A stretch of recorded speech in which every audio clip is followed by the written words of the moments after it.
pensa só no universo gigante dos instrumentos de percussão, de um triângulo super simples a uma marimba toda complexa. Existe uma única regra que organiza tudo isso. Um princípio fundamental que divide esse mundo em duas grandes famílias. E é essa regra que a gente vai decifrar hoje. Para a gente começar, vamos pensar numa coisa. O que um tímpano de orquestra e um pandeiro de samba têm em comum? Pode parecer que são de mundos completamente diferentes, né? Mas os dois fazem parte da mesma família. E a resposta para o que une eles é exatamente o que também os separa. A definição, olha, é bem mais simples do que parece. Um instrumento de percussão é qualquer coisa que faz som quando a gente bate, raspa ou chacoalha. E é justamente por ser tão simples que a criatividade aqui vai longe, transformando praticamente qualquer objeto em um instrumento em potencial. Então beleza, vamos mergulhar nisso. Com essa variedade toda, como é que a gente consegue organizar e entender esse universo de sons? Pois é, acontece que por trás de toda essa diversidade tem uma linha bem clara e poderosa que divide tudo. É um conceito-chave que classifica cada tambor, cada prato, cada chocalho que existe. E o mais curioso é que essa grande divisão não tem nada a ver com o tamanho do instrumento, o material de que ele é feito ou de onde ele veio. Tem tudo a ver com o tipo de som que ele consegue produzir. E aqui está o grande segredo.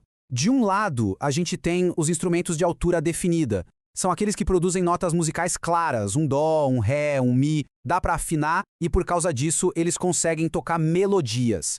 Do outro lado, ficam os de altura indefinida. O som deles é focado na textura, no impacto, no ritmo. É a diferença entre assobiar uma música e bater palma para acompanhar.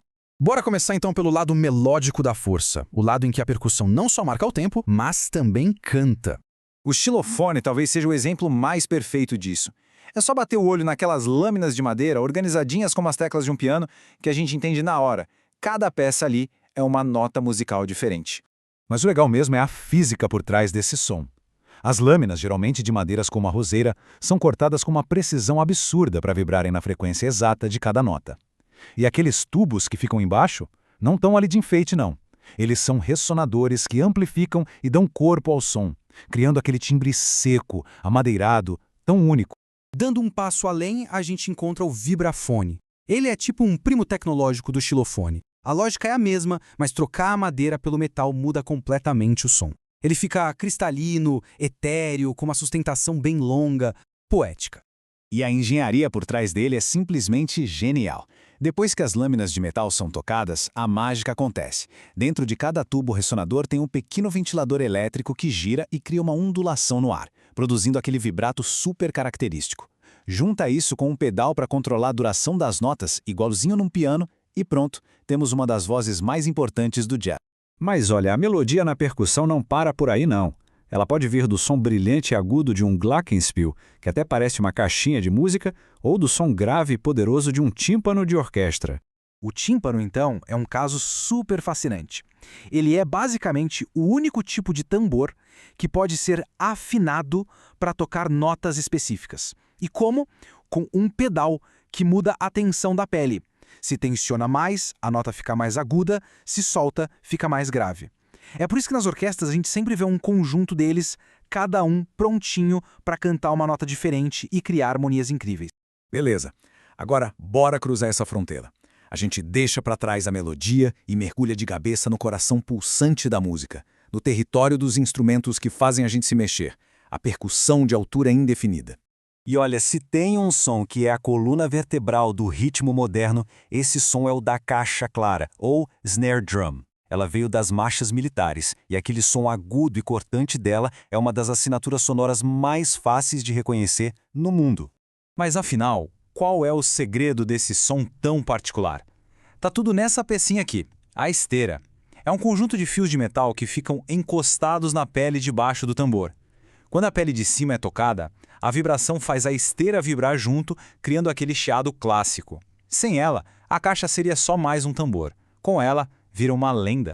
E dentro dessa turma do ritmo, o leque de sons é gigante. Vai da pancada grave do bombo, um som que a gente sente no peito antes mesmo de ouvir, até a explosão metálica e brilhante dos pratos, que preenchem todo o espaço sonoro.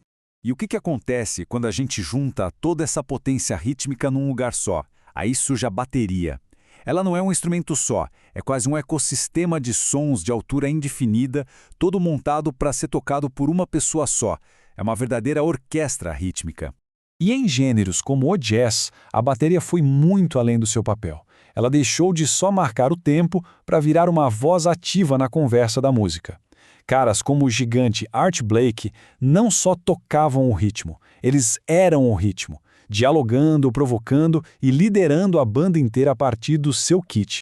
Para a gente fechar, vamos dar um sobrevoo rápido por esse universo quase infinito de texturas e cores que a percussão rítmica oferece. Pensa só no som do triângulo, uma simples haste de metal dobrada, mas com um brilho e uma capacidade de furar a massa sonora que corta uma orquestra inteira. Ou pandeiro, que é praticamente uma mini bateria de mão. Ele combina o som grave da pele com o agudo das sua linhas, ou platinelas, e cria uma base rítmica completíssima. E olha, a lista vai longe. Agogô, ganzá, reco-reco. A beleza da percussão rítmica é que ela pode vir de qualquer lugar. Como a fonte que a gente usou nos lembra, a criatividade dos percussionistas transformam potes, panelas e chaleiras em instrumentos, provando que o ritmo está em tudo. Então fica o convite. Da próxima vez que estiver ouvindo uma música, tente prestar atenção com outros ouvidos.